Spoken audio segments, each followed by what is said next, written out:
Bakit nga ba viral? Para malaman nyo kung bakit nga ba viral ang kwento na ito, maraming netizens ang nag-iimbento ng sariling kwento. Oo, yun na. Para malaman nyo kung ano ang totoong kwento nito, ito ay tungkol dito sa nagsasabing bigla lang itong iniwan ng isang pamilya. Ang yun ang sinasabi ng iba. At ang iba naman ay habang nagsasabi sila na nakakita sila ng anino, multo, engkanto at ano pa. May nasasabi sila na may nakikita daw sila na mamamatay tao, may nagdadala daw ng ano, yung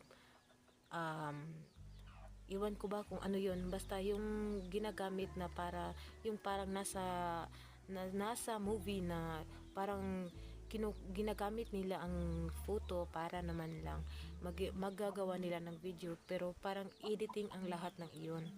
Tapos naman kapag i-zoom mo ang picture, bagamat walang kumpirmadong totoong kwento, yun na nga. So kahit i-zoom mo pa yun, walang kumpirmado na totoong kwento, kasi pagkatapos ng video ay walang ano na totoo nga, yun lahat ay edited lang po. Kaya po yun, kung makikita nyo naman po sa video, ang video na nakita nyo ay lahat ay edited. Simula pa lang po, sa simula hanggang matapos yung video na nakita nyo, edited po lahat ng iyon. Pero kung hindi mo alam kung paano ito